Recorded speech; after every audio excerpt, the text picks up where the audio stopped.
Welcome, everyone, to Stepping Into Your Leadership. I'm your host, Christine Courtney. Our goal here is to give you some actionable takeaways that will help you lead your teams. Thanks for joining us on this leadership journey. Let's get started. Hello, everyone.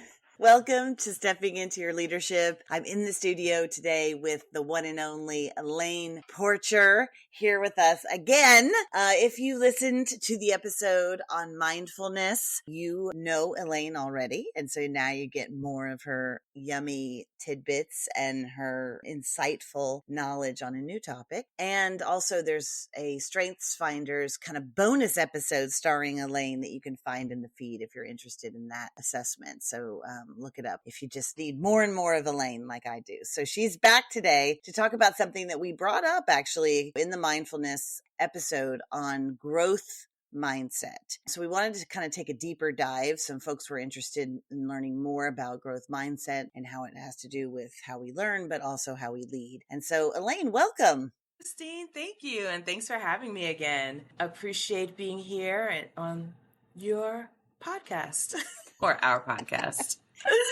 Absolutely. To jump in, explain to us, for those that maybe don't know, what growth mindset is. You may have heard about it. It's been talked about a lot.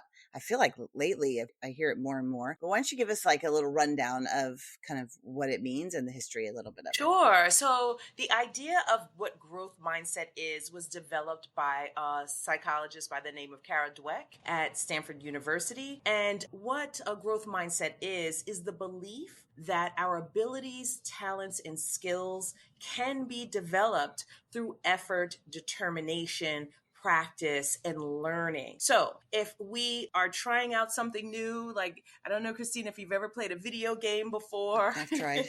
or just learning anything, right? When you learn something new for the first time, it's kind of difficult, right? And you're trying to churn your way through whatever that activity is of learning. And the growth mindset understands that as you're learning, things are really, really difficult sometimes. And it takes a little more effort to learn or to develop that skill. And through the effort of, and let's go back to the video game concept, and through the effort of learning or failing several times, you're trying to get through the different levels of the video game, you're failing, but your growth mindset will continue to motivate you to move forward until you're able to get to that level of the big boss, right? When you fight the big boss. So that's pretty much what a growth mindset is. It's kind of having that determination, knowing that through effort, you can develop any skill, mostly any skill. Let's not just say any skill, but most skills you can develop through effort and determination. Wow. Yeah, right? I'm sure that my son is going to listen to this. I'm sure that my 18-year-old son listens, like, let's be clear. But I'm sure now he will be like, okay, you can't get on me about the video games, Mom. I'm working on my growth mindset. Yes, absolutely. You can use that argument for anything, right? So yeah, and then for the fixed mindset, because we've heard that concept of fixed mindset, right? It's just that. It's that we believe that our abilities are fixed. If we have a fixed mindset, we feel like we either have it or we don't. So no amount of trying is going to get us to the golden ring, right? So if we have a fixed mindset, sometimes when we're trying something new, we get frustrated and we want to stop doing that because we feel like this thing is just not for me. It's too hard to do. I'm never going to get it. So I might kind of stop at that moment. That's our fixed mindset talking at that time that stops us from achievement. Gotcha. So those are some really good examples I thought that you just gave. But some people, when we talk to them about this, I always find this interesting, myself included, is I'll think, oh yeah, I have a, if there's two choices, I have a growth mindset. I'm not a fixed mindset person. I'm open. I'm this. And then when you start digging into what Carol Dweck was looking at in her book, which, by the way, if you're interested in learning more, it's called Mindset, the New Psychology of Success. But what's interesting about it is that we kind of go back and forth between the two. So there are things that, right, that we have we have growth mindset about, like, okay, I can do this. I'm learning. Watch how I'm getting better. I could learn this, I could tackle this, even though it's really hard. And then we have those things that then our fixed mindset comes in and it's like, oh my God, I'm terrible. I can't possibly sing. I can't possibly run a marathon. I can't possibly, whatever those things are that come in. So that it's not that you have one or the other. It's just that, can you get yourself to live more in a growth mindset? Right. Right. Absolutely. And that's just it. We are constantly struggling with both of these things. And I'm saying struggling because even with the growth mindset, while it's a lovely concept, it still is a struggle, but it's a lovely struggle or a beautiful struggle, right? Because we know that through our learning, we get to grow and we get to attain these skills and these abilities. But then our fixed mindset seeps in. And this is happening with us all day, every day. And we really want to have some sort of awareness around this so that we do have more times that we are engaging in a fixed mindset. And then those times that we have more times that we're engaging in a growth mindset. But the times that we have a fixed mindset, to just have awareness around it, to have the observation of, okay, this is really difficult. I don't want to put any effort in this, or I am observing myself as I am giving up in this particular process, because that's what kind of helps us to kind of get to that growth mindset. Carol Dweck, just to give the audience some context, when she was looking at this research, it was really about influencing education and how we educate children to learn and grow. And what she found is that it's been influential in educational settings, prompting, teachers to adopt kind of new ways of teaching, a different way of talking. So if they saw, let's say, a children's piece of artwork, instead of saying, "Oh, you're a great artist," which is, while a compliment, and some would say that's a good thing to do, that is influencing a fixed mindset, because it's saying, Yes. "Oh, somebody could be a good artist or a bad artist. Oh my God, I don't want to be a bad artist. Let me keep doing exactly what I just did because I don't want to get into the bad artist realm." Likewise, the person next to them who maybe doesn't get that comment starts thinking, "Oh, well, she's a good artist and her picture looks very different from mine. Maybe I'm a bad artist," right? And we start to adopt how young minds start to think, instead of really focusing on effort. So instead saying something specific about that piece of art, saying, "Oh my God, I love how you've been working so diligently on creating this piece. I love how you blended these colors together. That's really interesting," right? Noticing specific things about what they're doing rather than a good or a bad judgment about something. Right. And then saying something nice about effort. So we see, because we have a lot of working in schools, how important that is, right? And how we train our Right. staff to look at that. But what we find interesting is that it's also true for adults, because we're Yes. hopefully still learning, right? And Hmm. you will see, especially at those of us who are of older generations, we had a lot more parenting and a lot more teaching in fixed mindsets. So for Yes. instance, we were told, you can sing, you can't sing, you can do this, you can't do this, you're bad at this, you're good at this, much Right. more than current generations are, right? There's an option of like, no, you could get better at this if you tried. If you want to sing, yeah, you need to work at it. And this is how you can do that, and you can get your hours in. So I think that the interesting thing for us when we're looking at businesses is, how do you think this applies in work, in the world of work? Right. So that concept that you were talking about, where we are encouraging students in one way, and we would tell kids that, "Oh, you're good at this, you're so smart, you're so great." There was a lot of research that was done in that area by Carol Dweck to kind of be able to determine what motivates students. And she found Mhm. out that what motivates students is process praise. And that process praise is what you talked about, in having more information about what it is that you're doing. That is great. So, wow, I really appreciate how much effort you put into putting together your project. You must have really worked really hard in order to make that happen. Great job.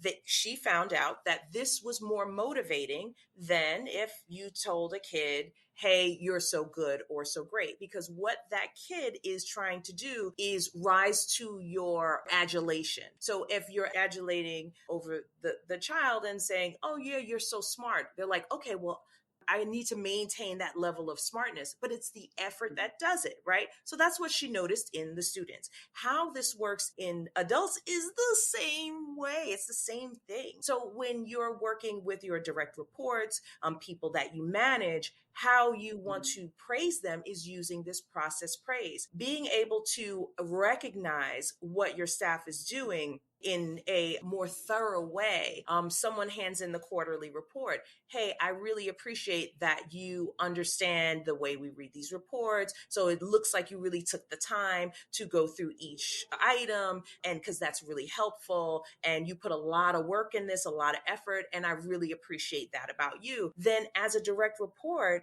as your staff member, you want to then do more of that. You want to provide more, put more effort into these areas. Also, you feel better because let's face it, everyone's told that they're amazing. You're so amazing. You're so great, right? You hear these words and they're sometimes a little empty, right? Because we know everybody is great. But if you're very specific about how you're praising me, I appreciate you more. I develop a deeper relationship with you. I develop more trust, you as a manager. So we can work together better and productivity goes up. I love that. Process praise. So it's a really good thing. I love that. I wrote that down because I don't always use those words, but it would be a great way in teaching leadership and in developing everyone's leadership to really think about not just being grateful and thankful, but like how do we praise the process of what you're doing? Also, just as keep in mind that because this research came out a number of years ago now, teachers have been learning this way, and so generations, people who are in your workforce now are used to this kind of praise. So if they go into the workforce and you don't have this kind of process praise going on, they may be thinking something's wrong with me, or I don't quite feel,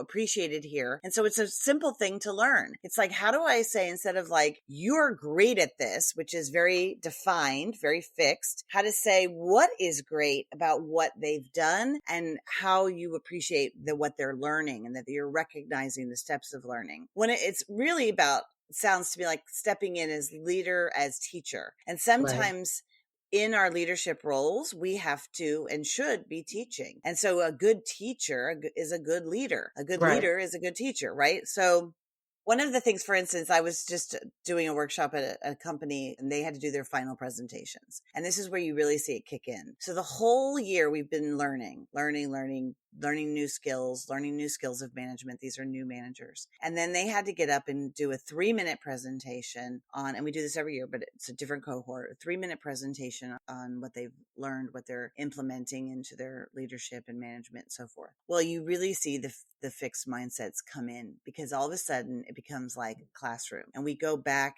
to, our student selves, or, insecurity slips in, whatever. And you'll hear people go, oh, I'm terrible at public speaking. I'm a terrible public speaker. What can I do? Or it's just 3 minutes. Thank God it's 3 minutes because I can get through this. And then you hear the other people who maybe are like the salespeople that say things like, I speak for a living. I'm talking to people all the time. I'm good at this. This is what I do, right?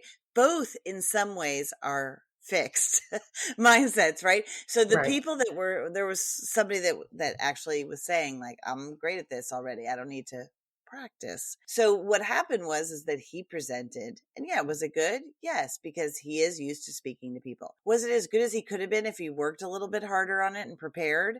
No. Then, in a different way, the people who had this mindset of I'm terrible, some of them were like, okay, I'm not very good at this, but I'm going to try it in a different way. And they got a lot of help and we talked through it. And then some people just kept with the mindset of even got up there and used some of their 3 minutes to say, I'm terrible at this. I'm really uncomfortable, whatever. So you could hear their fixed mindset at work. But what was interesting is afterwards, we have to give feedback as the group. And what happens is that you can't give feedback like, well, that was great. Everybody, wasn't she great? It really has to be, even then, you worked really hard on this. And let me show you exactly how you worked hard on it, because I can tell. He did this, and then he went through this process, and then he went through this process. And then you're starting to see that fixed mindset change, even in us adults. Like, oh, okay, yeah, I guess I could have worked on this. I could have put in more effort. I could have even attained more in my learning and my growth. And just like the people who are struggling as the teacher, like as the person running that course, I also can't praise them on the same level. I have to praise their effort and how far they've come, because this person over here does this for a living. This person, this may be the first time. I want them to start to change that mindset of I can still present, because in my job, I'm going to have to present sometimes, right? So I don't want them, I want to start to try to change that. And that can be difficult. Do you know other places Elaine, where you see kind of fixed mindset and growth mindset come into place in the workplace? So, an example that I actually have is not from work, it is from my acting class, which is something new and different for me. It's something outside of what I normally do. And I've been taking this acting class for weeks. And how it works is she gives us a scene and throws us on the stage and gives us notes. So, she doesn't give us any context of the scene or any context of what it is that we should be doing. She's like, just try it out and see. And when she first started this out, because it's an acting class for beginners, we were terrified. Nobody wants to get on stage because it's a theater to get up there and act. And she's like, "This is the way to do it. Just make it happen." So I get up there and I say my lines. I do the scene, and then she gives us feedback. She says, "Try this, try that, try that. This was good. This wasn't good. All right, now do it again." And then you do it again, and then in real time, you get to see yourself better. But I'm terrified because I'm thinking this is never going to work. I can't act. I'm not a good person, a good actress or whatever. But then through doing it over and over again, it was literally then my fixed mindset immediately turning to growth mindset, because I'm seeing my effort in the feedback, and through my effort, I'm getting better in real time. And week by week, I'm able to literally see, because sometimes we can't always see how good we're doing, right? When we're learning something new, sometimes we can, but when we don't see it, our fixed mindset really kind of creeps in. So I was lucky in that sense, in that my growth mindset was encouraged because I was able to use these real-time tools to make a difference, right? But sometimes, and then my growth mindset said, let me now learn outside of the class. So I started to do a little more research, and then I came back and through learning got better. And by the time we got to the end of the class, I felt like I was doing really good. And I thought, oh man, I aced this. But then my growth mindset said, you know what, you can learn more. So I'm taking the next class. I'm taking the advanced class, because what a growth mindset also does is it encourages the ability to want to learn more. It sees other people as assets. It sees the world as a place of learning, and that I'm not just getting to one place. So I didn't get to the end of the class and say, I made it. I'm going further. The growth mindset says there is no end. You're continuously learning, right? Even though my fixed mindset wanted to say, this is not for me because I saw someone else acting and they were doing a fantastic job. And I said, oh, I'll never be where that woman is. So my fixed mindset came into place. I'll never be where she's at. I'm just going to do this for fun, because then that's the next thing that you'll get tricked into thinking, I'm going to throw away my goal. So I said, oh, I'm going to just do this for fun. I'm not going to really put any effort in it where I can be judged. A fixed mindset does not want to be judged, but a growth mindset knows that constructive criticism moves you forward. So I got stuck in that fixed mindset until I said, wait a minute, I can do more. And then when I see myself getting better, I'm doing even more. So I love that, because I think sometimes that's a misconception that people have, that somehow if you are using process praise, that it's always praise even. Like, I love that what you said, that a growth mindset knows that constructive criticism is important, right? And that it's not criticism, so to speak, but it's just feedback, and that feedback is important for growth. So I think when we're coaching employees, which we want to all get better at, that's a really important thing to think about, is that we don't always have to praise, so to speak, but we always have to give some sort of feedback and letting people know where they stand and how they can stay on this continuum of improvement. It's interesting because they did do some correlation in the research between the what was happening in education with growth and fixed mindset and what was happening in the world of work. And they said that it enhanced people's motivation, it enhanced their performance. They understand kind of how they can get better at almost anything that you put in front of them, how they can grow, how they're not just set in this one job, but also how their personal relationships can get better, any of those things that we have limiting beliefs about.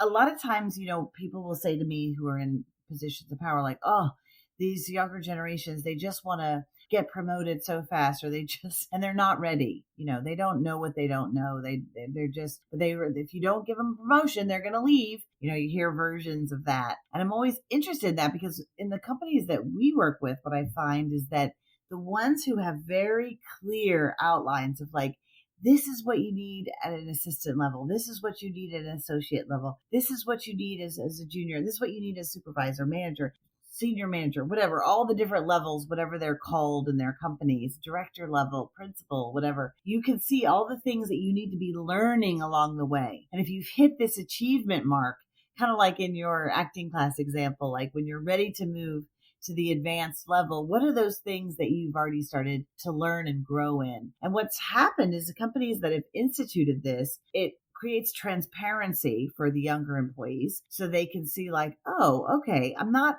just being held back, and I should be able to still advocate for myself, but they can say, here's the levels that you need to achieve for this to be there. Just similar to your video game example, right? To move on, these are the things you have to have. And I have seen it really open up people's growth mindsets, and also like, okay, then the conversations become not like, why can't I get a promotion? When is this going to happen? Turns to, I need to learn this new skill. How am I going to learn this? What experiences can you give me in a project, or what can I take on to learn this new skill so that I'm getting myself ready for the next level? And that is a very different, very empowering way to work. And it's just a slight shift. Whereas we used to keep, those of us in power used to keep all that stuff kind of what they thought locked up or secret, when in fact we probably just never had it. It was probably just more a gut feeling, or, oh, after about 5 years you have this, that feels about right. Right. Whereas now, if you can see it and then they can ask like, okay, how can I work on this? Then that is more like positive education experiences that they've either had or that we should be creating in the workplace. Right. And the thing about it, Christine, is that, it's like what you said. A lot of us didn't know that this is how we should be giving feedback, or this is what we should be taking. So we were all going on our gut feelings. But now the research is showing us like there are real ways that we can enhance our careers by enhancing our talents, right? And how we can support the people we manage by really helping them through this process, but also by helping them to be curious, by helping them to know and understand like what that learning process should be. Like, we can really support our staff in being resilient and being driven and being cooperative by providing opportunities that display these attributes. It's so funny when you think about managing. A lot of times we think about like managing the work or managing the actual, managing the work, but we're really managing people. We're managing people to be their best selves. And sometimes we are not sure about what it takes to do that. And we use this, you're great or you're not great kind of nurturing in a sense. I don't know why I've lost the words. Sorry. That's okay. But anyway, when we're managing folks, it's important for us to kind of think specific about how we can do that. And there are these tools that we can use, for instance, in order to be able to encourage that in other people or encourage a growth mindset. And I think that's what it really kind of takes, is thinking as a manager, how do I encourage a growth mindset in the people I manage? And one of the things is helping them to, how do you encourage passion in the work? How do you encourage cooperativeness? How do you encourage? I don't know what has happened today. This is crazy. That's okay, Elaine. I do not know. I'm like, I what appreciate is the word? Your effort. You're working through it. We're getting there. Try again. So there are ways that we can encourage the people that we manage to have a growth mindset. And one of those things is to help encourage them have some self-reflection, right? And helping them to embrace the challenges. So we know that we're not always going to do the best job when we set out to do something. So if your employee or the person that you manage makes a mistake or they fall a little short, that your feedback is supportive, that you know that they can do it. And by just giving them positive feedback on what they need in order to make the mark, that is kind of helpful, as opposed to saying you did this wrong and this is terrible because the challenges are going to come, right? And we're not always going to make the mark, but if we fall short, to have those kind of pep talks. And also viewing those failures as learning opportunities where you take the time with those employees to say, okay, great, what did we learn from this? Let's just like look at what are these things. For instance, we all know the story about how Viagra was discovered because they were trying to develop a heart medication, and then they found out there's this thing, right? And that happens a lot of time in our business, right? Where we're trying to solve the problem for X, but then we see that we've solved another problem. So being able to kind of take a step back and seeing where those failures kind of turn into things that we can really use for something else. That happens all the time, but we need to kind of take a step back and really be able to kind of see that. And then minding our language, right? We love to have negative self-talk, right? And when you hear your employees or the people that you manage have negative self-talk because they're trying to please you as a manager, whether they like you or not, they want to do a good job for you. So every now and then it might come up to have that negative self-talk. I have a good friend, her name is Tatiana, and whenever I would have negative talk, like, ugh, I'm so stupid, she would say, stop talking to my friend like that. So, you want to make sure that your employees or your people that you manage are not having negative self-talk, or to encourage them. And what better way to build a bond with them than when that negative self-talk comes up to kind of help them reshape the language in kind of like positive self-talk. I haven't made it, but I haven't made it yet. So kind of adding the word yet on the end of a sentence when we think about like trying to make that mark. I haven't learned it yet is a nice way to kind of, move forward. And then fostering an environment of learning, love of learning. So how are you doing that with the people that you manage? Are you providing classes that they can take? Are you providing workshops for the people that you manage so that they want to learn more? You're providing these skills that they can learn, but then to make it fun and interesting so that they're motivated to learn Yeah, it's more. so true. More and more companies are wanting to provide places of learning for their staff, and more employees are really requesting it, and in some cases requiring it by their feet, where they're moving where their mouth is, if they want to have the workplace be a place of learning. It used to be like, oh, I would go take these classes outside and then I'd bring back my secret skills that I've learned quietly in outside of the office back to work, and they'll see how great I am. When in fact, it's even better to bring those courses in-house. And we're seeing that with a lot of people where we're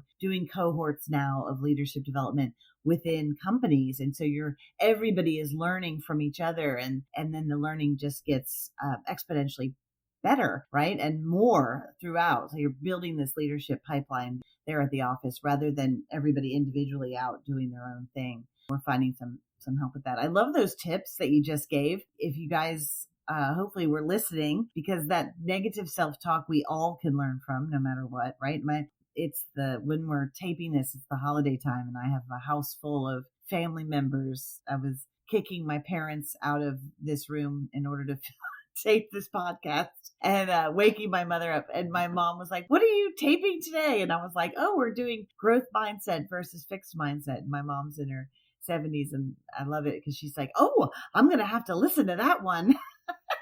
I'm like, Mom, I you love listen it. to all of them?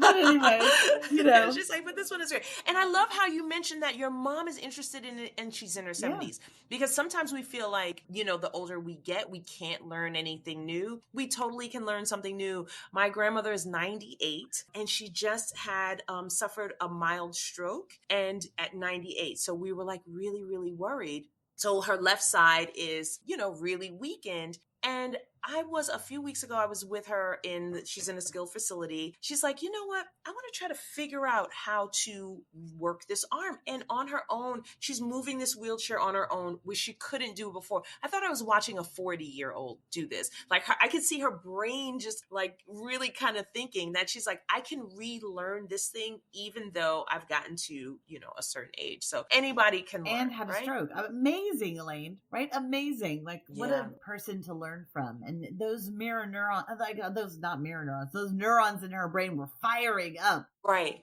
But Christine, the mirror neurons were working. So as I'm watching her do this, I'm like, what can I do?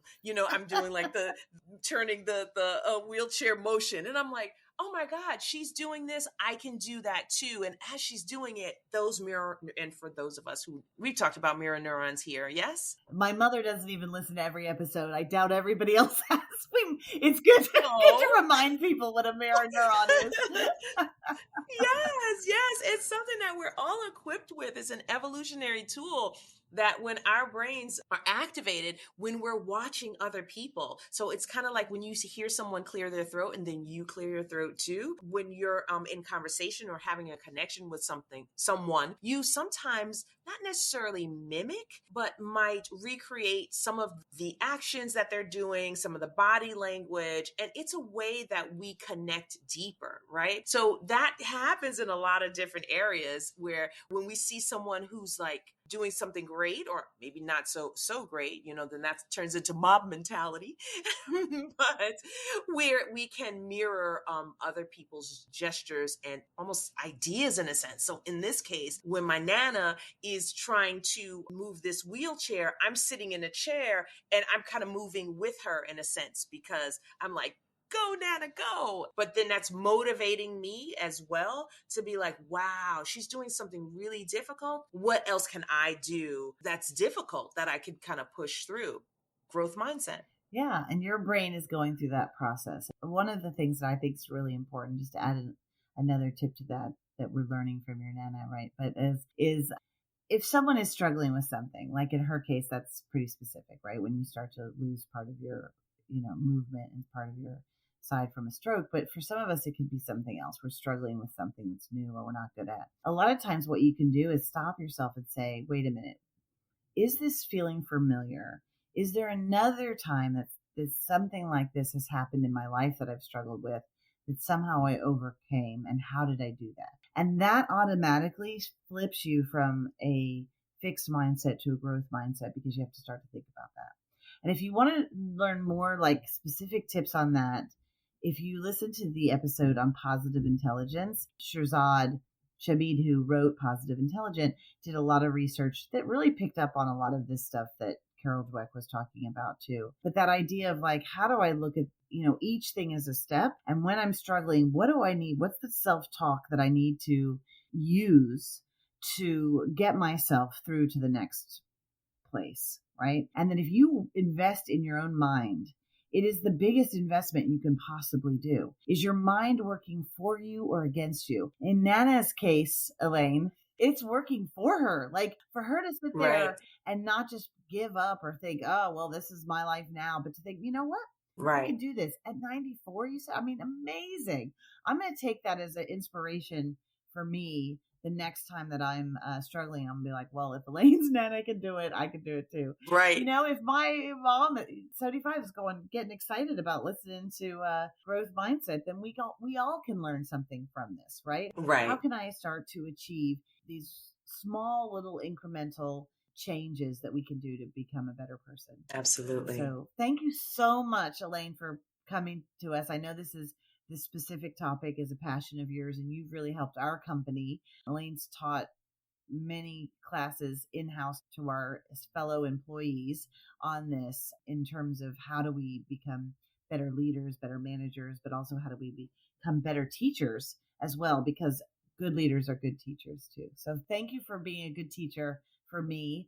And now, Nana is too. So I appreciate that. And I hope that everybody can get a little nugget out of this. And if you want to hear more about Elaine, like I said, go back and listen to the mindfulness episode as well, because it will give you some more nuggets for your day.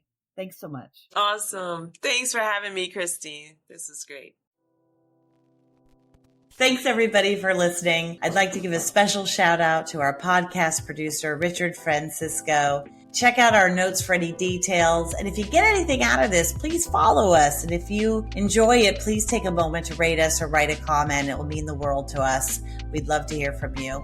And if you just can't get enough, follow me on TikTok and check out tlpnyc.com/podcast for more information.